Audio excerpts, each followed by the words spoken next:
So, Floyd Mayweather versus Manny Pacquiao. Oh boy, this is one of the most controversial topics in modern boxing. Who is better of the two? Now, I know what you're thinking. If you're a Floyd Mayweather fan, you might just be thinking, well, Floyd's the best one because he beat Manny Pacquiao. So boom, there you have it. Argument done. But using that logic, you would have to say that Trevor Berbick is better than Muhammad Ali because he beat Muhammad Ali, and Muhammad Ali never beat Trevor Berbick. So now you might be a little befuddled, but Muhammad Ali was 39 years old when he fought Trevor Berbick. Floyd was 38, and Manny Pacquiao was 36. So not too far away from the age of Muhammad Ali. So simply winning the fight against another fighter doesn't necessarily make you the better fighter. I believe what makes a better fighter is the construction of all of your elements throughout your entire boxing career. So to make this as impartial as possible, I've built a few criterias for what I would consider the better fighter, and they go as follows: their fight, their records, major accomplishments, fan-friendly style, their offense, their defense, and their opponents. We're going to use this criteria to try to remain as unbiased as possible and try to find out who was the better fighter. Was it Floyd Mayweather or was it Manny Pacquiao? Now, Manny Pacquiao started his career in 1995. Floyd Mayweather started his career in 1999. Manny Pacquiao mostly fought within the Philippines and did not fight in the United States until the year 2001, until he had his fight with Lalo Ledwaba. However, Manny Pacquiao used his pro career as his essential amateur career because he did not have one. Mayweather, on the other hand, was a decorated amateur that was able to capture the bronze medal in the 1996 Olympics in Atlanta. But we're not going to talk about their amateur career because obviously one had an amateur career and the other one did not. We're going to talk about their respective professional careers. Now, the first thing we're going to touch on is their fight. And we have to touch on this because it is part of the equation if we're being fair. Mayweather won the fight. And I know there's a lot of conspiracy theories out there and a lot of edited videos that are slowed down to show that Manny really won because of aggression or because of this or that. The reality is that Mayweather actually controlled the pace, as Manny only threw 429 punches, which is insanely low for Manny Pacquiao, who could sometimes throw up to 1,000 punches a fight, while Floyd Mayweather threw just slightly more at 435 punches. Mayweather, however, landed 148 punches, while Manny Pacquiao only landed 81 punches. So Mayweather had a 34% connect rate and Manny had a 19% connect rate. This is according to CompuBox. Mayweather averaged 12 punches landed per round, and Manny Pacquiao averaged half of that, with 6 punches landed per round. Now, for those CompuBox naysayers out there, a lot of statistical analysis has been done on CompuBox, and it was shown to have about a 2% margin of error. It's not perfect, and it's not there to score fights,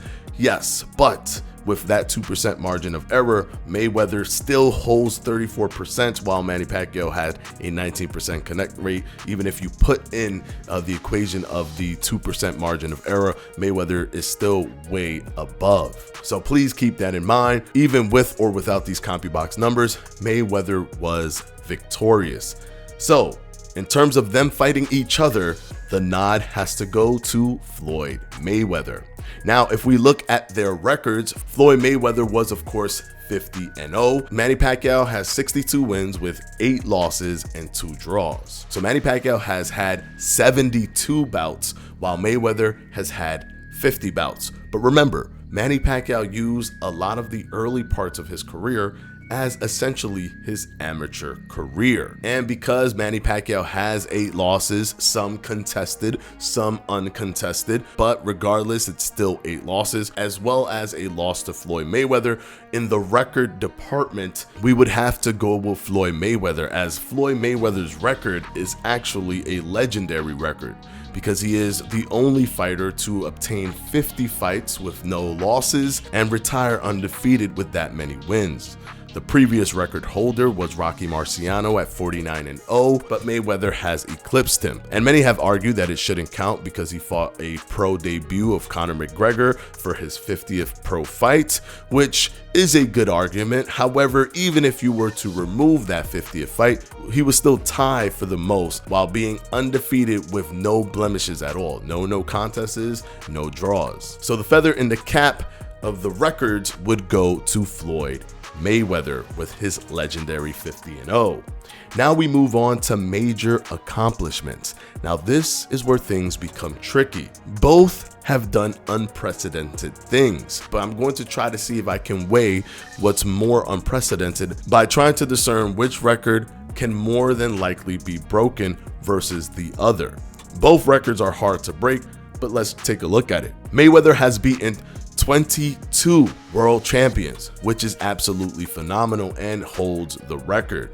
If you wanted to put this into perspective, Sugar Ray Robinson has beaten only 13 world champions and he has well over 100 fights. Now keep in mind that beating multiple world champions was really difficult to do back in the 1960s and the 1950s because they didn't have all of the different world titles that we have now. They had one major world title. So if you had a title, you were essentially undisputed. Now you can see how this can pose problems for somebody who has massive amounts of wins like Sugar Ray Robinson when they're holding the world title the entire time and defending it. So they're essentially not fighting world champions. So that was much more difficult to pull off back then. You would have to continuously lose the title or continuously move up in weight. Manny Pacquiao, however, has won world titles in 8 divisions, which is nearly impossible to replicate because he started as a flyweight and he ended that run all the way up to junior middleweight. Now, I get it, there were catchweights and stuff like that, but the titles were still put on the line in those respective divisions. But there's also one thing that a lot of people don't talk about, and that is that Manny Pacquiao had beaten 21 world champions, just one fight shy of what Floyd Mayweather's accomplishment was. That means that Manny Pacquiao, had he beaten Jeff Horn, which a lot of people feel was contested and controversial, had he beaten Urdenis Ugas, we would have a different conversation because he would have tied Floyd Mayweather when it comes to beating world champions. However, one added layer that Floyd Mayweather sprinkled onto this record that's hidden beneath the surface is that Floyd beat 15 world champions in a row. Starting from Arturo Gatti, he continued to fight all the way up to Andre Berto, and all of the fights that he fought were against world champions, and he won them all, which makes that an amazing feat. Now, if I was to think what would be more hard to break, Manny Pacquiao's record of 8 divisions or Mayweather's 15 world champions in a row. We're not going to talk too much about the 22 world champions because Manny came dangerously close, which lets me believe that somebody else can also do the same. As for example, Canelo is still active and he has about 16 world champions beat. Manny Pacquiao's 8 divisions seems to edge out what Floyd Mayweather did. Now, keep in mind, even if we took it back to the 1950s or the 1960s, it was impossible to do what Manny Pacquiao did because all of the supers and the juniors were not a thing. There was middleweight, there was welterweight, there was heavyweight, but if you moved up in weight, you were essentially jumping multiple weights to get to a different division. So both of them have the advantage of the modern boxing construct. However, I do believe that moving from flyweight all the way to junior middleweight is something that probably will never be replicated ever again. And for this sole reason, I would have Manny Pacquiao edging out in terms of major accomplishments. Can it be done? Yes, but I think it's less likely to be done than someone beating 15 world champions in a row. Now let's move on to fan friendly. Now, this is where a lot of people will actually be split in the middle, but I'm going to go based off of what more people would enjoy. For me, I do understand the dynamics of boxing and the chess match that goes into boxing. The pivoting, the reads, the defense, the level changes, the deception, the traps that are set. And I can appreciate and be entertained by that level of boxing. Something that you can see and enjoy by both Floyd Mayweather and Manny Pacquiao. However, Manny Pacquiao would throw thousands of punches in fights. And if I had to look at it through a perspective of someone who doesn't really watch boxing and only watches the major events, they're not understanding all of these small, intricate elements of boxing, and they're looking for the most excitement possible. And Manny Pacquiao would be the one to deliver the most excitement possible, as he was relentless and consistently threw punches, didn't care so much about accuracy as he did just overall aggression and output. And I would also be lying if I said that a large subset of hardcore boxing fans don't also prefer aggression and activity over precision and defense. So if we were looking at fan friendly, I would have to say that Manny Pacquiao was a more fan friendly fighter. Now let's move on to offense. Now here's where it gets a little bit gray. Many would say that Manny would definitely have to take the offense because he threw more punches, but that's not necessarily the case. Just throwing more punches doesn't automatically make you a better offensive fighter. It just makes you a more aggressive fighter. Being accurate is also part of the equation, and Mayweather had one of the best plus minuses in the history of the sport. You could also say, well, Manny Pacquiao was more powerful. He had more power punches. He knocked more people out. But Manny Pacquiao's knockout ratio was 54.17%. Mayweather's knockout ratio was 54%. Yeah, believe it or not, Manny Pacquiao and Floyd Mayweather have essentially the exact same knockout ratio. So in terms of power, we can't really say that one has more knockout power than the other, as they both virtually have the same amount of knockout potential when it comes to their knockout percentages. And when they fought each other offensively, Mayweather threw more and landed way more. So although Manny Pacquiao has a large output when it comes to his offense and has a unique style in terms of his pivoting, angling, and his straight line punches, where he tends to not turn his fist, allowing him to slice through a lot of the high guards, Mayweather was still more effective offensively than Manny Pacquiao. And even though most people would expect Manny to get the offensive check, I would have to say that Mayweather put up better numbers to receive the offensive check. Now let's look at defense. This is a much more easier thing to score. In my honest opinion, Mayweather simply had better defense. He not only had better defense, but he is considered to be one of the greater defensive fighters in the history of the sport. He understood distance, he understood combination flows, he understood what his opponents wanted to do, he knew how to entrap, he knew how to counter, and he knew how to make even the more aggressive punchers like Manny Pacquiao become more punch shy because of how solid his defense was. Although there are fighters today that put up better defensive numbers, Mayweather fought the best in the world and still held one of the best defensive percentage numbers and one of the best plus minuses in the history of the sport. So without question, in my opinion, defense would go to Floyd Mayweather.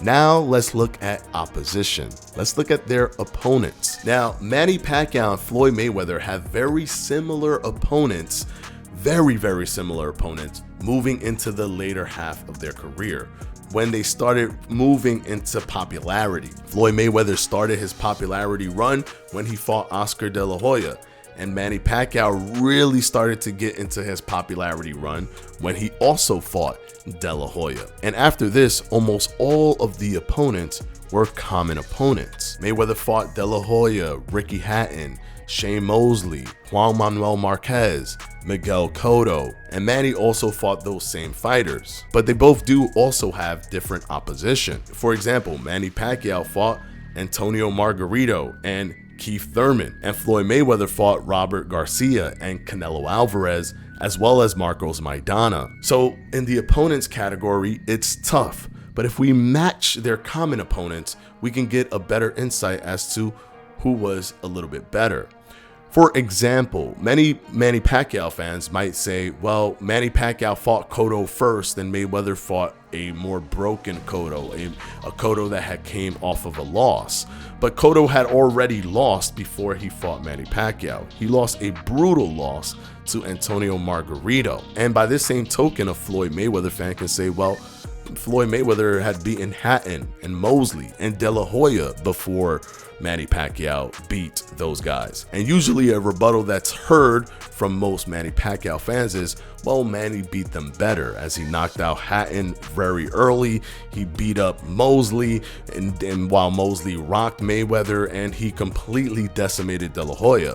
But the same could be said about what Floyd Mayweather was able to do to Juan Manuel Marquez, a fighter that Manny Pacquiao fought 4 times and never truly got a full-blown win over, where it was either a draw or it was incredibly contested, or he just flat out got knocked out cold, which is what happened in their last fight. Mayweather, on the other hand, when fighting Marquez, had the best plus-minus record of plus 47 in the history of the sport. So Mayweather had a plus 47, which is still the all-time record to this day. So basically the arguments of who fought who and who did better than who essentially kind of gets washed.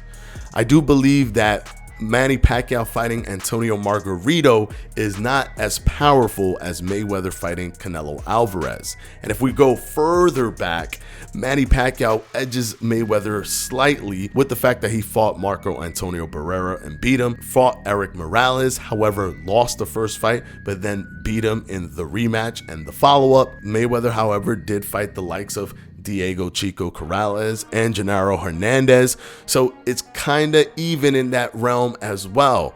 I would say because of the fight with Canelo Alvarez and because of Mayweather's overall performance with common fighters, and even a fighter that gave Manny a lot of trouble for his entire career with Juan Manuel Marquez, and the fact that Manny Pacquiao never fought Maidana, but did fight Keith Thurman, which has to be noted. Mayweather slithers to the top, as this one was incredibly close. But the fact that Mayweather fought Carlos Baldomir and fought Zab Judah and fought Genaro Hernandez early in his career and fought Canelo Alvarez, those things are super powerful. Also, Mayweather fought most of the fighters first before Manny Pacquiao fought the common opponents. So I would have to give that slither to Floyd Mayweather. So when looking at the tally, Mayweather carries their fight, his record, offense, defense, while Manny Pacquiao carries major accomplishments and fan-friendly style, which means that based off of this criteria, Floyd Mayweather has 5 while Manny Pacquiao only has 2. Now, this does not remove by any stretch of the imagination Manny Pacquiao being a great fighter. Both Floyd Mayweather and Manny Pacquiao are great and were revolutionary once-in-a-generation type fighters. However, in my opinion, Floyd Mayweather, just based off of statistics and historical significance, beats out Manny Pacquiao as the better fighter of the two. I want you guys to understand that boxing is incredibly subjective. So even though this list that I put together puts Mayweather above Manny Pacquiao, it is still subjective and can still be considered opinion based. Although I tried my best to create a criteria system so that it isn't based off of any type of emotional feelings, I can easily see how someone may think one way or the other. I definitely would love to know who you guys thought was the better fighter of the two.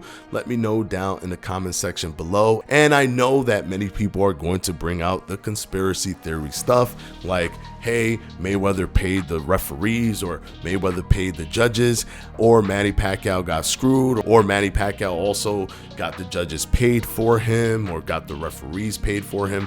But in reality, those kind of things fall on deaf ears, because if Mayweather was paying the judges, that would be incredibly illegal. And if he did do that, he would only be paying them for that fight. For him to be secure in that system, he would have to continue to pay them for the rest of his life, because once the money runs dry, someone will officially blow the whistle.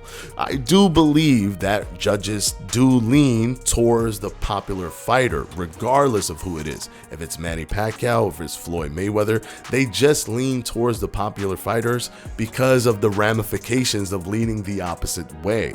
That's why normally someone who is fighting a popular fighter really has to beat them soundly before a judge is comfortable giving them the rounds. And this isn't based off of getting paid, this is just based off of normal human psychology. Nobody wants to be the judge that caused a disruption in the financial system of a promotional company that is riding the wave of a popular fighter. So it comes with a lot of courage to go against the popular fighter. But when two superstars are fighting each other, that notion goes out the window. And when Manny Pacquiao and Floyd Mayweather fought, they were two superstars. You can argue who was a little bit more popular, but being a little bit more popular isn't enough to sway the judges for a big event like Floyd Mayweather versus Manny Pacquiao. But anyways, I digress. I just don't like boxing conspiracies because people like to use that to justify all of their biases. And I like to live within the stats and the historical data, because when I do that, it helps remove as much bias as possible. Anyways, let me know down in the comment section below, and I'll see you guys in the next one. Peace.